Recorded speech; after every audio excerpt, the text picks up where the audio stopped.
שדות מוקשים. חלק מזה זה היסטורי.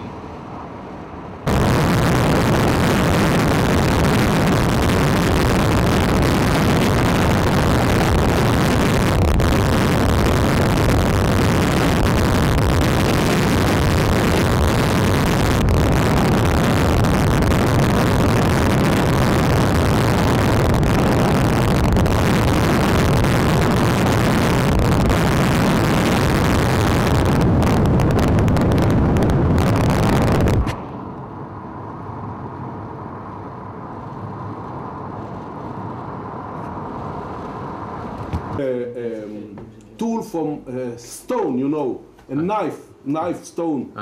So I went back, then I felt it's all right to take it. I took it with me and left this minefield, like I knew after that. And when I was about 100 meters from there, I heard boom, and the cow start to fly in the air, you know, like steaks, this big, all these parts. And 11 cows. 11 more cows. color, and it smelled like what? Yeah, 11 cows.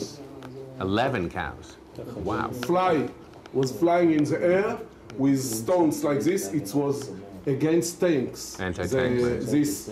Perhaps I stepped on one of them, but it didn't blow. But I tell until this day to new people in my staff, say, look, if I didn't, on this time, if I didn't heard what people told me how to walk with the cows, and if I was, you know, staying behind the cows, I was, you know, blown up with the cows.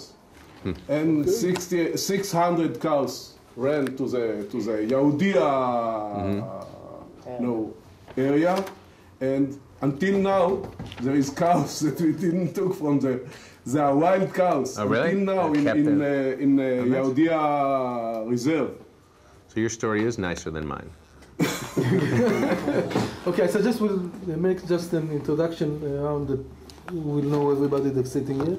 אני מרכז בפעילות של סבבה של הארגון של ג'רי בישראל. אולי ג'רי יספר על הארגון באופן כללי, אבל פה בארץ באופן ספציפי אנחנו רוצים להתמקד בקמפיין הראשי שלנו, זה להעלות את המודעות בארץ בעניין של המוקשים, ולהראות שכל העולם כבר, רוב העולם חתם על זה, או מיקו, אפילו בירדן מיקו כבר את כל המוקשים נכון 2007. פה בארץ זה עדיין, בין הכיסאות לא מבינים שזה עניין, זה אחריות שלנו.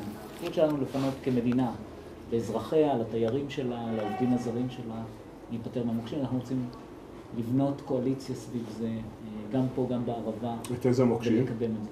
כל המוקשים שכאלה. לא, יש מוקשים שאחרים שמו, ויש מוקשים שאנחנו שמנו. לא משנה, זה פסולת וצריך להיפטר ממנה, זה פסולת מסוגלת, זה חבל על השטחים.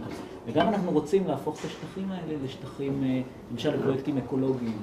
כלומר, לאו דווקא לדחוף לכיוון שבו אני רוצה לפנות שדה מוקשים כי אני הולך לבנות על זה קניון או מלון ולהרוויח כסף, אלא איך להחזיר את זה לציבור אחר כך, בגולן, בערבה, להפוך את השדות מוקשים האלה לדברים שישרתו אותנו, ולעשות איתם דברים עתידניים, לא דברים עתיקים. כן? About 7 years ago I started a startup company in creating agrochemicals from natural extracts from plants. And the company grew, and now we're a global company. We're selling all around the world our products, which are very, very successful. We mainly concentrate on organic farming, and therefore we're involved in a lot of organizations around the world, like iFarm and other organizations. So we're very ecology orientated in organic farming or the green planet. And in Israel, are there many other companies who are your competitors? Is it a crowded space, or? In Israel, we are the only company that actually develop ethical products. Most of the companies bring generic products from overseas, and so it's not that crowded. I think you should. That's maybe just to answer your question. All around the globe, I mean, most pesticides are synthetic, and the fraction of the industry that actually deal with organic products or plant extracts is less than 1%. And it's about $40 billion business. Wow. But the world go to this direction. And the world go towards healthier food, safer food, no residue food, which is typically for this kind of product. And therefore we're climbing up. Great. Sales, presence, and Mazal tov. evaluate us. And Yaakov wanted to tell you a little bit about my life Are story. these all organic? Not of. We're only talking about this. Okay. We're not making it. Odlo. Basically, I came to the Golan Heights in the 70s as a young soldier in the Nach. And then when I went to college and I studied with this professor who was a rabbi, I told me to come over here and start learning Hebrew. And I ended up graduating from Brown with this degree in religious studies, moved to Washington, D.C., and for the first 10 years really worked on international affairs at the Brookings Institution, Natural Resources Defense Council, NRDC. I really sort of had three jobs. One was starting to track the spread of nuclear weapons and chemical weapons and biological weapons with a university project. Another was to build houses to try to make some money on the side. And the other was to run these seminars with guests from the Middle East. So it might be Abba Eben would come, and I was 23 years old. I'd go pick him up at Dulles Airport, and I'd bring him to his speech. And there was always a funny story. So the funny story about Abba Eben was that do you all know him? Sure. No. Yeah. You know how they say he spoke so beautifully all the time? And I thought, I get to pick him up and maybe I'll have a conversation. And I'd lost my leg in Israel, maybe we'd connect.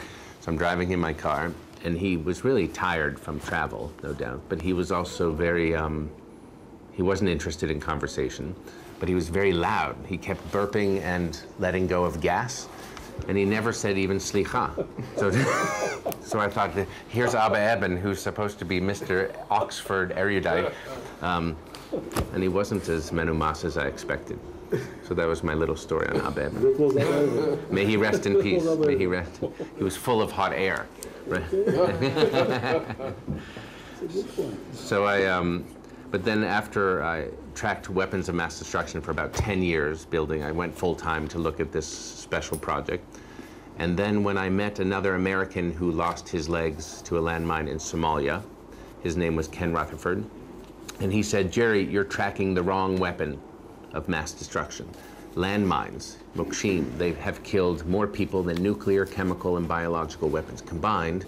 So with my personal experience losing a leg, and my professional experience working on treaties and controls of weapons, why didn't I join this movement to ban landmines?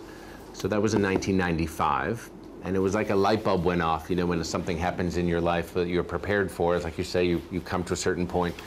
So I joined this campaign, and we became well known because of our work with the Princess of Wales in that last year of her life, and also in sharing in the Nobel Peace Prize in 1997 for drafting this treaty to ban landmines, which now 150 countries have signed, and not yet Israel, not yet the United States, not yet China, India. Many big, important countries haven't signed. But the majority of the world has signed this treaty, and it's not just to ban the weapon, it's to destroy stockpiles of landmines and to get them out of the ground, and also to help the victims of the weapon. And our organization at the time was called Landmine Survivors Network. So we were the only and first international organization of survivors who were making sure that the treaty included provisions to help the victims in rehabilitation and social and economic reintegration.